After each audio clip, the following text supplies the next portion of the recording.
తైలాభిషేక ఆరాధన నవంబర్ 18 మంగళవారం. సమయం ఉదయం 10 గంటల నుండి. స్థలం మాధవి కన్వెన్షన్ హాల్, రాయచోటి వెళ్లే రోడ్, ఆర్టీఓ ఆఫీస్ ఎదురుగా, కడప. ప్రార్థనా శక్తి తైలాభిషేక ఆరాధన నవంబర్ 19 బుధవారం. సమయం ఉదయం 10 గంటలకు. స్థలం Shiva garden function hall, Mahanandi road, Nandyal. ప్రార్థనా శక్తి తైలాభిషేక ఆరాధన నవంబర్ 20 గురువారం. సమయం ఉదయం 10 గంటల నుండి. స్థలం A1 convention hall, old Guntur road, Ongole. ప్రార్థనా శక్తి తైలాభిషేక ఆరాధన నవంబర్ 21 శుక్రవారం. సమయం ఉదయం 10 గంటల నుండి. స్థలం V convention function hall, service road, NH 216 bypass, Suryalanka flyover పక్కన, బాపట్ల. ప్రార్థనా శక్తి తైలాభిషేక ఆరాధన నవంబర్ 25 మంగళవారం. సమయం ఉదయం 8 గంటల నుండి. స్థలం SR గార్డెన్స్, ఈనాడు ఆఫీస్, వైరా రోడ్, వెలుగుమట్ల, ఖమ్మం. ప్రార్థనా శక్తి తైలాభిషేక ఆరాధన నవంబర్ 26 బుధవారం. మొదటి ఆరాధన ఉదయం 7 గంటల నుండి. రెండవ ఆరాధన ఉదయం 10 గంటల నుండి. స్థలం సీతారాం టౌన్షిప్ ఎదురుగా, housing board colony, Nallapadu road, Guntur.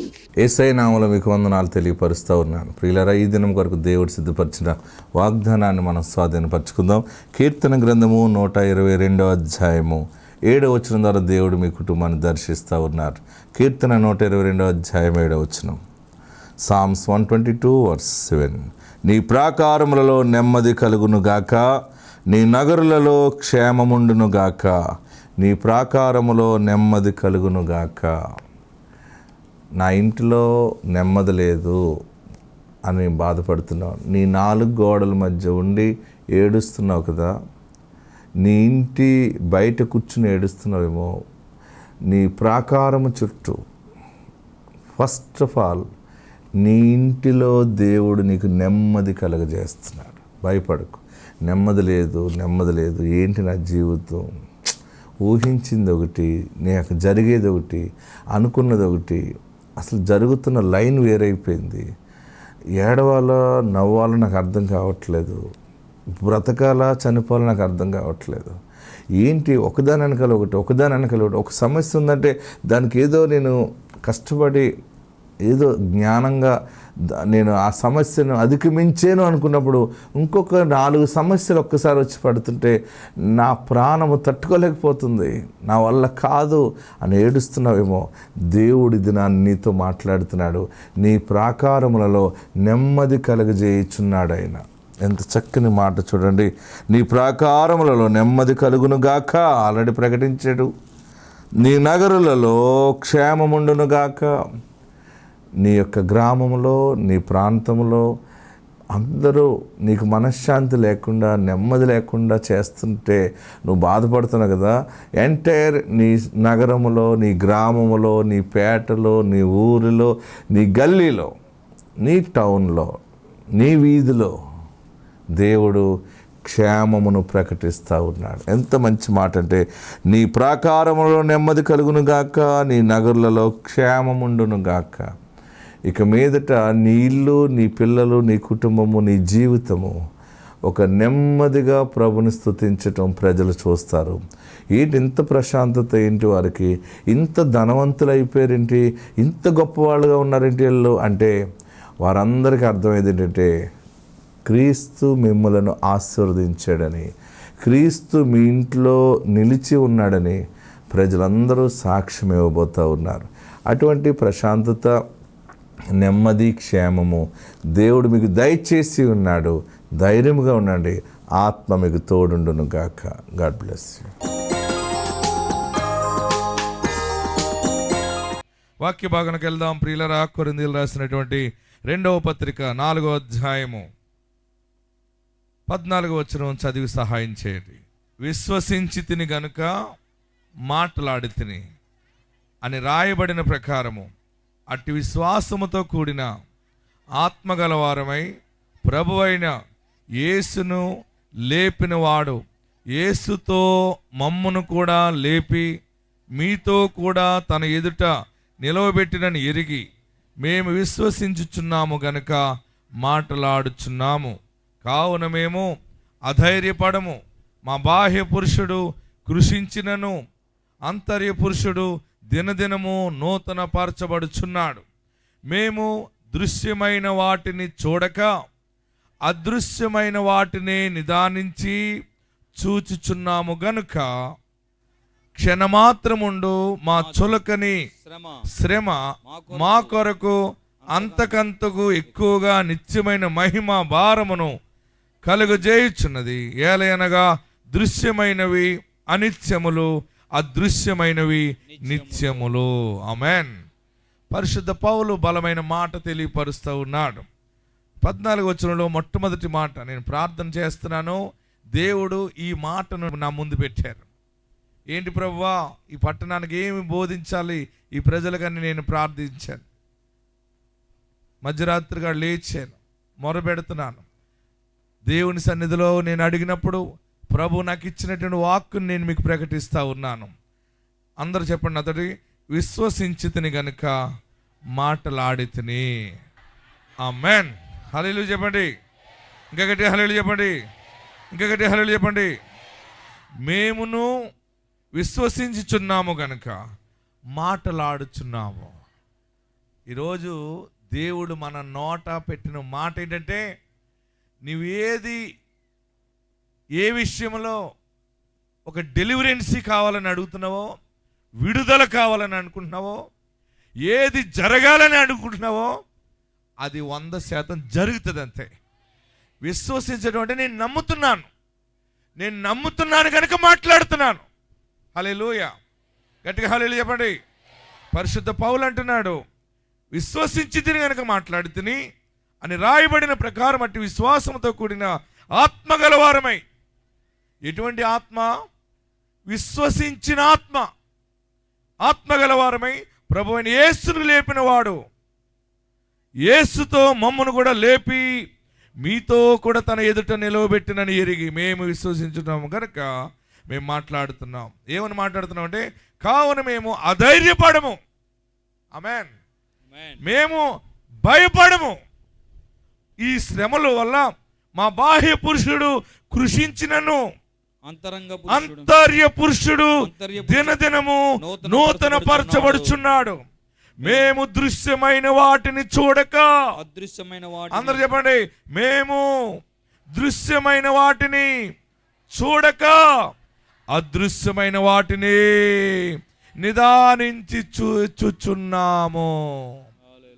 హల్లెలూయా చెప్పండి. దృశ్యమైనవి అంటే కనబడుతున్నది. నీ ముందు ఇంత పెద్ద అప్పు కనబడుతుంది. అప్పు ఉందా? అప్పులు లేని వాళ్ళు ఎవరన్నా ఉంటే చేయి పైకి ఎత్తండి. అందరికి అప్పులే. ఏదో అప్పు, చిన్న అప్పు పెద్ద అప్పు, ఏదో దాంట్లో ఇరుక్కుపోయి వస్తుంటాం. కొందరికి వడ్డీ కట్టలేని బాధ, లేకపోతే నీ ఎదుట ఏదో ఒక రోగం ఉంటుంది. ఈ రోగం పోతేనే నాకు ఇంకేం అవసరం లేదు, ఈ రోగం పోయిందంటే చాలు అనుకుంటాం. ఈ అప్పు ఒక్కటి క్లియర్ అయిపోయిందంటే ఈ దరిద్రుడు నా ఇంటికి రాడనుకుంటాం.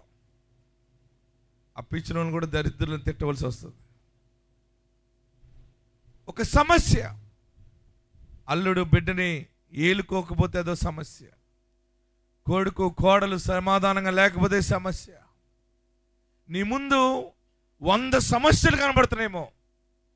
ఇన్ని ప్రాబ్లమ్స్లో, ఇన్ని సమస్యల్లో నేను ఎలా బ్రతకాలి, నా వల్ల కాదు, నేను చచ్చిపోతే మేలు అని అనుకుంటాం. కొన్ని సమయాలు ఏమనుకుంటాం మనం? సమస్య ఎక్కువైపోతే ఏమంటాం? గట్టిగా చెప్పాలి అందరూ కూడా. అందరికీ వచ్చేది ఏంటి? నేను చచ్చిపోతే నయం. కానీ చచ్చిపోతున్నావా? చచ్చిపోతానన్న మాట రాలేని వాళ్ళు ఎవరైనా ఉన్నారు అసలు? పోనీ అలాంటి వాళ్ళు ఎవరైనా ఉంటే చేయబోకెత్తండి. కానీ మంచోడైనా చెడ్డోడైనా భర్తను గౌరవంగా మాట్లాడాలి.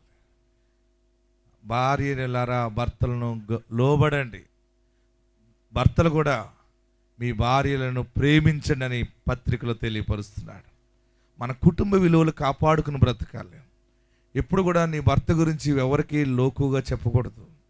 ఎప్పుడు నీ భార్య గురించి మరొకరికి ఎన్ని శ్రమలున్నా, మీ ఇద్దరి మధ్య 1000 కష్టాలున్నా, మీ అన్నయ్యకి కానీ, మీ అక్కకి కానీ, మీ చెల్లికి కానీ, మీ స్నేహితులకు కానీ, మీ విషయాలు చాలా జాగ్రత్తగా ఉండాలి. ఎవరికి చెప్పాలంటే, మీరిద్దరూ కలిసి దేవుని ఎదుట ప్రార్థనలో పెడితే దేవుడు సమాధానం ఇస్తాడు. ఆమేన్. హల్లెలూయా. ఇక్కడ పెద్ద మాట ఏమంటాడంటే, మా పరిస్థితులు ఎలాగున్నా కానీ మేము అధైర్యపడము, మేము దృశ్యమైన వాటిని చూడక, అందరు చెప్పాలి, దృశ్యమైన వాటిని చూడక అదృశ్యమైన వాటిని, ఏమన్నాడు, అదృశ్యమైన వాటిని నిదానించి చూచుచున్నాము.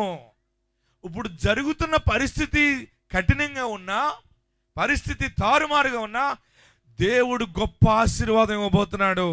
అది అదృశ్యముగా ఉంది, అది ఇప్పుడు కనబడకపోయినా కానీ దానిని మేము నిరీక్షణతో చూస్తున్నాము.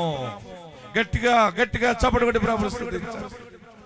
నువ్వు ఏది విశ్వసిస్తున్నావో, ఏ వాగ్దానము కలిగి ఉన్నావో, దేవుడు దానిని 100% స్థిరపరుచుచున్నాడు. కనుక మనం మాట్లాడాలి, విశ్వసించుచున్నాము కనుక మాట్లాడుచున్నాము.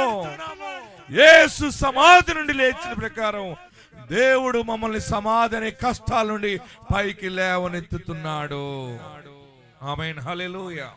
ఈరోజు ఉద్యోగం లేదని ఏడుస్తున్నావేమో, వ్యాపారం లేదని ఏడుస్తున్నావేమో, ఐశ్వర్యం లేదని ఏడుస్తున్నావేమో, నీవు నమ్మిన దేవుడు గొప్ప ధనవంతుడై ఉన్నాడు, గొప్ప న్యాయాధిపతి అయి ఉన్నాడు, గొప్ప జ్ఞానమైన వాడై ఉన్నాడు. ఆయన గొప్ప కార్యము చేయు సమయం ఆసన్నమైంది. మనకు ఎన్ని శ్రమలున్నా నీ నోటి నుండి వచ్చే మాట బలముగానే ఉండాలి. ఎలా ఉండాలి? పరిస్థితులు తారుమారై, ఒకవేళ అప్పులు అయిపోయి, వ్యాపారం నష్టమైపోయి, ఎన్ని పరిస్థితులున్నా నీ నోటి నుండి మాట బలహీనంగా రాకూడదు. నీ నోటి నుంచి మాట ఎలా రావాలి? నువ్వు నిజముగా దేవుణ్ణి నమ్మిన పెట్టవైతే నీ నోటి అప్పుడు ఏమి రావాలి? గట్టిగా చెప్పాలి, గొప్ప పాజిటివ్ మాట్లాడాలి.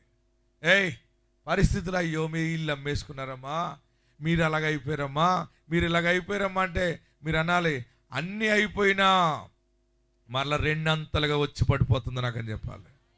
అలాగ ఎంతమంది చెప్తారు చెప్పండి? నిజంగా చెప్పండి. శ్రమ మనకి దృశ్యమైనవి చూడొద్దంటున్నాడు పౌలు. ఏమంటున్నాడు? దృశ్యమైన వాటిని మేము చూడక,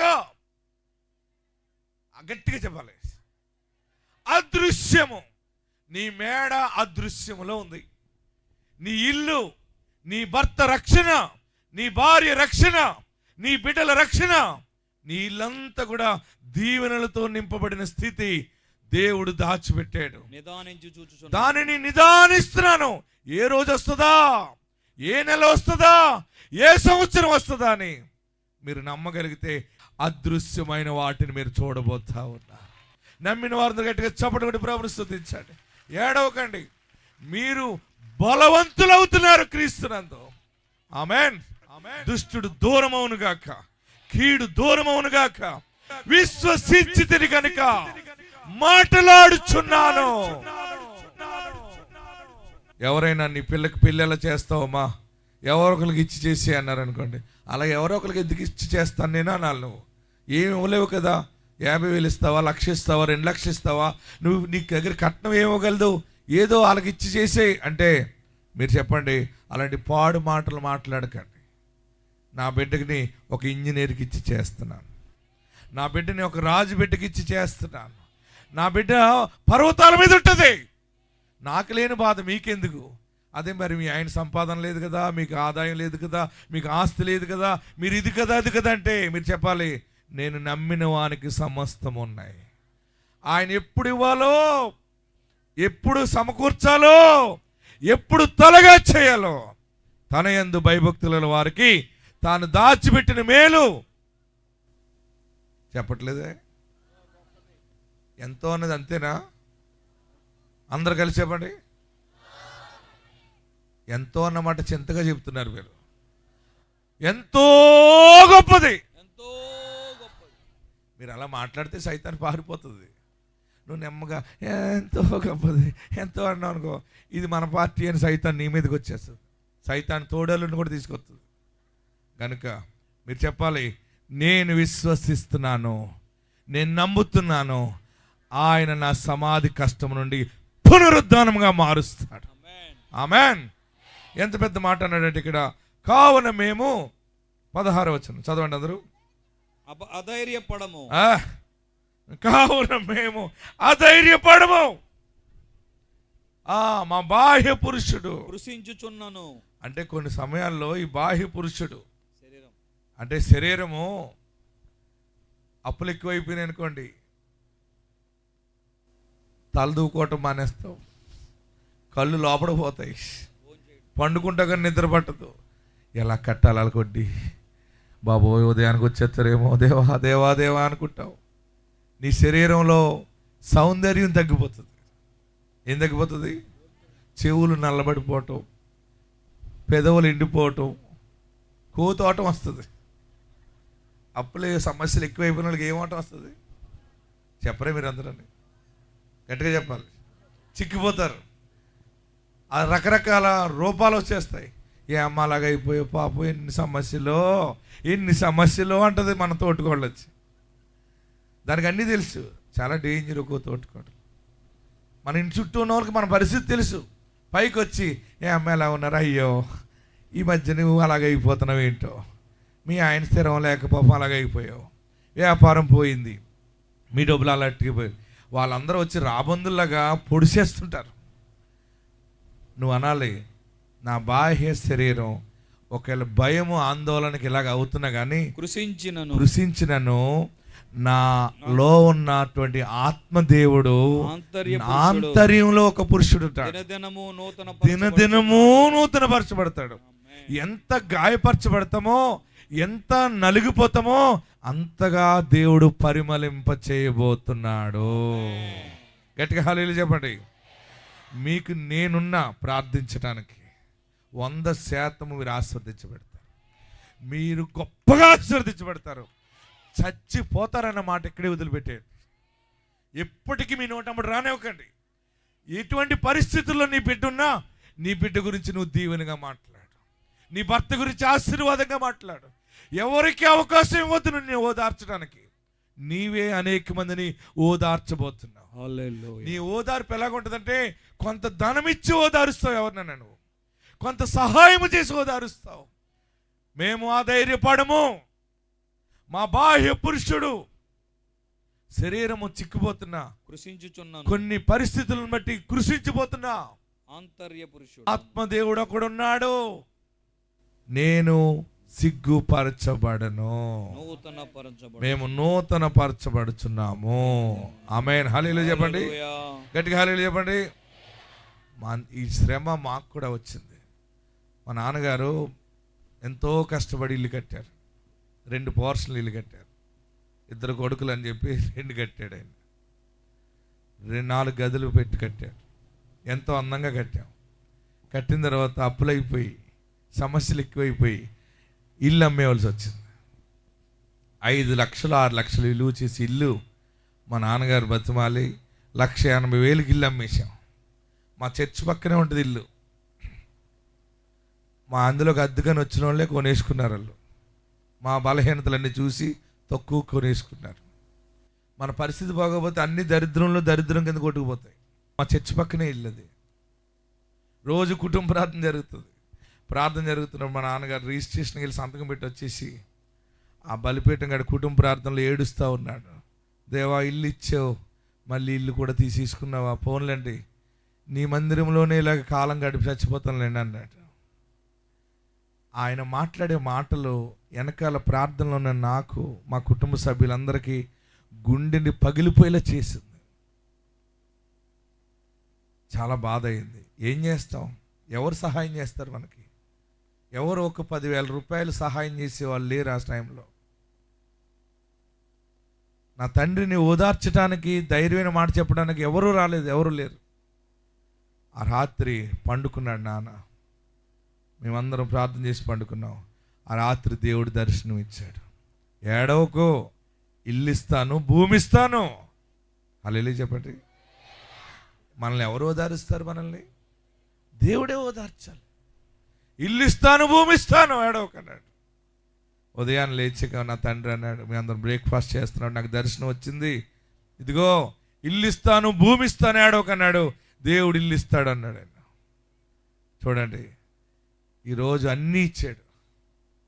ఇవ్వకుండా ఉంటాడా? ఆ సమయంలో పరిస్థితులు దృశ్యమైనవి, ఆందోళనకరంగా ఉన్నా కానీ అదృశ్యమైన వాటిని చూడమన్నాడు. అదృశ్యమైన వాటిని చూసాం, ఈరోజు దానిని అనుభవిస్తూ ఉన్నాం. పరిస్థితులు ఏదైనా దేవుడు మారుస్తాడు, నువ్వు భయపడవద్దు.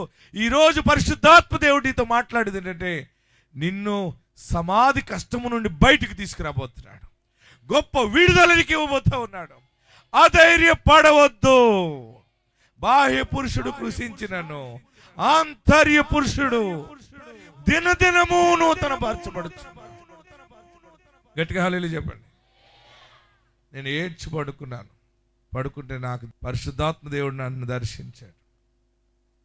నీవు 52 దేశాలు దర్శిస్తావు, 52 దేశాల నుండి ఈ సేవలోకి వస్తారు.